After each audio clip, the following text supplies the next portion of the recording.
عزت دیتا ہے، سربلندی دیتا ہے، سمان اور رسپیکٹ دیتا ہے،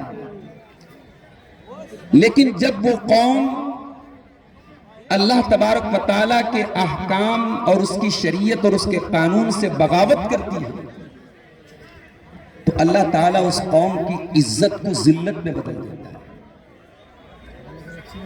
دنیا کی تاریخ اس کی مثالوں سے بھری پڑی ہے۔ قرآن کریم کی جو آیت میں نے آپ کے سامنے پڑھی ہے، اس آیت میں اللہ تعالیٰ نے اپنے اسی قانون کا ذکر کیا ہے۔ ان اللہ لا یغیر ما بقوم حتی یغیروا ما بانفسہم۔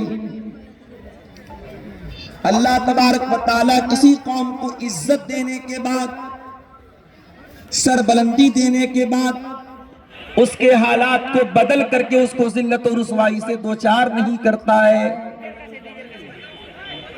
اس کو پستی میں نہیں ڈالتا ہے، حتی یغیروا ما بانفسہم، جب تک اس قوم کے لوگ اپنی حرکتوں کو نہ بدل لیں۔ جب کوئی قوم اپنے کرتوت بدل لے، اپنی حرکتیں بدل لے، تو اللہ تبارک و تعالیٰ اس کی سچویشن کو بھی بدل دے۔ وَإِذَا أَرَادَ اللَّهُ بِقَوْمٍ سُوءًا، اور جب اللہ تعالیٰ کسی قوم کے ساتھ برائی کا ارادہ کرتا ہے، جب کسی قوم کو پریشانی میں اور ذلت و رسوائی کے گڈھے میں اللہ تبارک و تعالیٰ ڈالنے کا فیصلہ کرتا ہے، فَلَا مَرَدَّ لَهُ، تو اللہ کو کوئی روکنے والا نہیں ہے، وَمَا لَهُم مِّن دُونِهِ مِن وَالٍ، اور اللہ کے مقابلے میں اس قوم کی کوئی مدد نہیں کر سکتا۔ میرے بھائیوں، ہم اور آپ مسلمان ہیں، اللہ کے آخری نبی کی امت ہیں، اللہ نے ہمیں قرآن میں خیر امت کا لقب دیا ہے۔ ہمارے اور آپ کے پاس اللہ کی آخری کتاب قرآن ہے، ہم کلمہ توحید کی علم بردار، لا الہ الا اللہ محمد رسول اللہ کی علم بردار ہیں۔ مگر کیا بات ہے کہ آج پوری دنیا میں سب سے زیادہ ذلیل و رسوا اگر کوئی ہے تو ہم ہیں، سب سے زیادہ پریشان کوئی ہے تو ہم ہیں، سب سے زیادہ مظلوم اگر کوئی ہے تو ہم ہیں۔ کیا یہ سوال غور کرنے کے قابل نہیں ہے کہ ہمارے حالات کیوں بدلے؟ اس سوال کا جواب حضرت عمر نے 1400 سال پہلے دیا۔ حضرت عمر بہت دور اندیش انسان تھے، بہت دور تک کی نظر تھی ان کی۔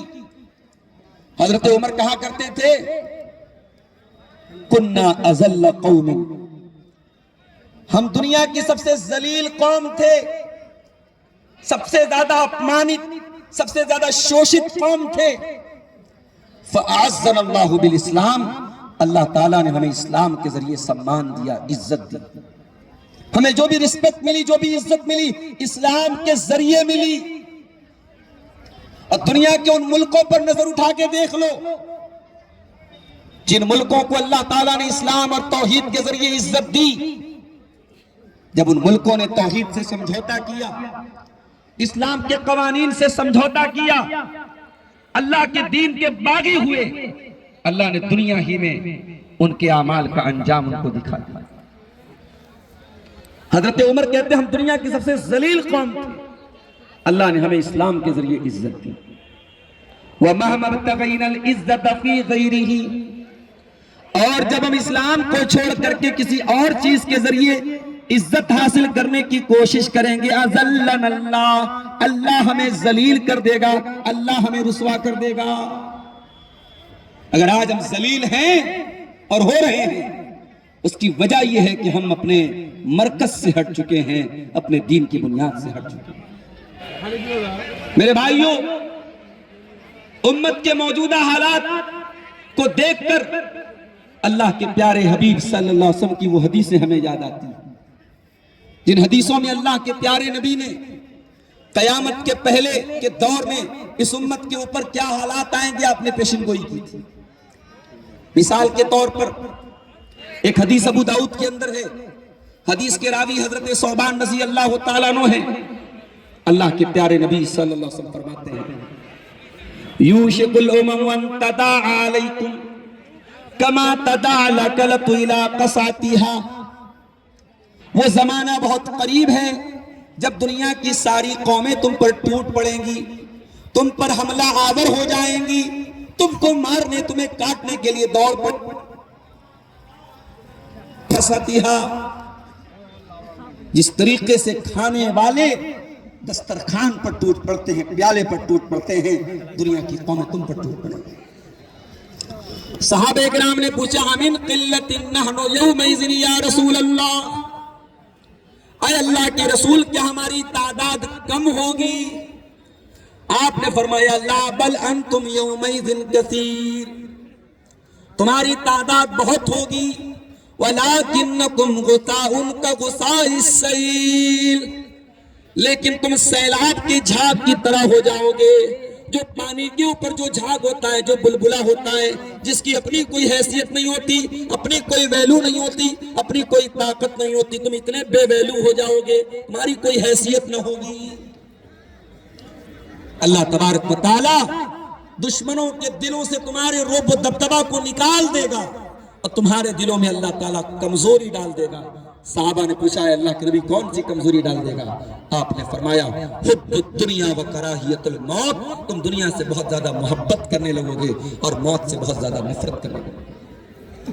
میرے بھائیوں, آج کی تقریر میں میں چاہتا ہوں کہ قرآن و حدیث کی روشنی میں ہم ان اسباب کا پتہ لگائیں, ان ریزنز پر غور کریں, ان کارنوں اور ان وجوہات پر ہم غور کریں جن وجوہات نے آج دنیا کی سب سے عظیم قوم سے آج ہمیں اس ذلت و رسوائی کے گٹھے تک پہنچا کر. دنیا میں اربوں کی تعداد میں ہونے کے باوجود جس طریقے سے ہمارے جان و مال اور ہماری عزت و آبرو کی ویلو اس قدر حقیر ہو چکی ہے, یہ حالات کیوں پیدا ہوئے ہیں؟ آئیے ذرا قرآن اور حدیث کی اوراق ہم پلٹتے ہیں. اس ذلت و رسوائی کی سب سے بڑی وجہ میرے بھائیوں, ہمارا آپ مسلمان ہیں اور ہمارے دین کی پہچان رب کی توحید ہے. ہم ایک اللہ کی عبادت کرنے والے, اس کے آگے سر جھکانے والے, اسے مشکل کشا ماننے والے, اس کے آگے اپنی پیشانی کو رگڑنے والے ہیں. ہم 5 ٹائم کی نماز میں کم سے کم 17 بار اپنے رب کے سامنے اقرار کرتے ہیں ایاک نعبد و ایاک نستعین, الہی عبادت کرتے ہیں تو تیری کرتے ہیں, الہی مدد مانگتے ہیں تو تجھ سے مانگتے ہیں. ہمارے دین کا جو کلمہ ہے وہ کلمہ بھی اللہ سے شروع ہوتا ہے. ہم اللہ کی توحید کا اقرار کرنے کے ساتھ ساتھ تمام معبودان باطلہ کی عبادت کا انکار کرتے ہیں اور ہم کہتے ہیں اشہد ان لا الہ الا اللہ, میں گواہی دیتا ہوں اللہ کے سوا کوئی عبادت کے لائق نہیں ہے. جب تک ہم غیر اللہ کی عبادت کا انکار نہ کریں اللہ کی توحید کا حق ادا نہیں ہو سکتا. مگر آج افسوس کی بات ہے وہ دی جس سے توحید پھیلی جہاں میں وہ بدلا گیا آ کے ہندوستان میں.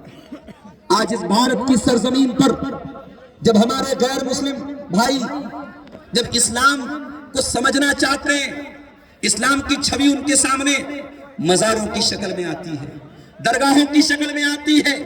ابھی آج کوئی بتا رہا تھا کسی نیوز چینل پر ایک پروگرام چل رہا ہے, اس کا نام ہے پاکھنڈ کی پول.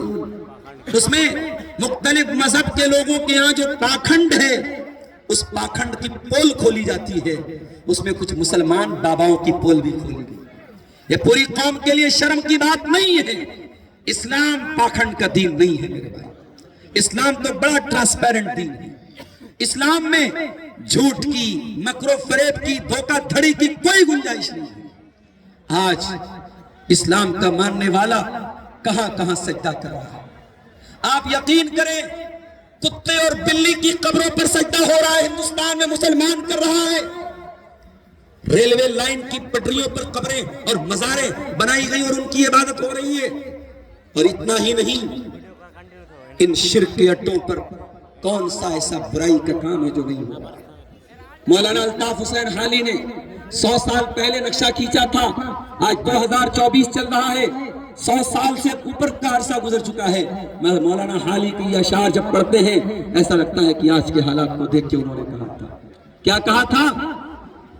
کرے غیر گر بت کی پوجا تو کافر، کواکب میں مانے کرشمہ تو کافر، جھکے آگ پر بہر سجدہ تو کافر، جو ٹھہرائے بیٹا خدا کا تو کافر، مگر مومنوں پر کشادہ ہے راہیں، پرستش کرے شوق سے جس کی چاہیں، نبی کو جو چاہیں خدا کر دکھائیں، اماموں کا رتبہ نبی سے بڑھائیں، مزاروں پہ جا جا کے نظریں چڑھائیں، شہیدوں سے جا جا کے مانگے دعائیں، نہ توحید میں کچھ کمی اس سے آئے، نہ اسلام بگڑے نہ ایمان جائے۔ مسلمان کا ایمان بڑا پکا ہے صاحب، وہ شرک کرے، وہ پتھر کے آگے سجدہ کرے اور تب بھی اس کی توحید سلامت رہے، نہیں میرے بھائی۔ ابھی آپ نے شیخ انعام صاحب کی تقریر میں ایک بات سنی، قبر میں 3 سوال ہوگا، اس میں پہلا سوال اللہ کے بارے میں ہوگا، من ربک، تیرا رب کون ہے؟ قبر پہ سر جھکانے والا اس سوال کا جواب نہیں دے پائے گا، کسی پیڑ کے آگے جھکنے والا اس سوال کا جواب نہیں دے پائے گا، کسی دھاگے کو مشکل کشا ماننے والا اس سوال کا جواب نہیں دے پائے گا۔ ربی اللہ، قبر میں منکر نکیر جب پوچھیں گے تو موحد جواب دے گا، توحید والا جواب دے گا، اس نے زندگی کو توحید کی بنیادوں پر گزارا ہے وہ جواب دے گا، میرا رب اللہ ہے۔ اور میں آپ کی ایک غلط فہمی دور کر دوں، ہمارے بہت سارے بھائی شرک کا کام کرتے ہیں اور جب ان کو سمجھاؤ تو کہتے ہیں کوئی مسئلہ نہیں، ہمارے پیر صاحب ہمیں بچا لیں گے، ہمارے حضرت صاحب ہمیں بچا لیں گے، یہاں تک کہا جاتا ہے کہ اللہ کے پیارے نبی ہمیں بچا لیں گے۔ معاف کرنا میرے بھائیوں، شرک کرنے والے کو اللہ کے پیارے نبی کی شفاعت بھی نصیب نہیں ہوگی۔ وہ مشہور حدیث اٹھائیے، بخاری اور مسلم کی حدیث ہے، حضرت ابو ہریرہ اللہ کے نبی کے صحابی کہتے ہیں میں نے نبی سے سوال کیا، اے اللہ کے نبی وہ کون خوش نصیب انسان ہے جو قیامت کے دن آپ کی شفاعت پائے گا؟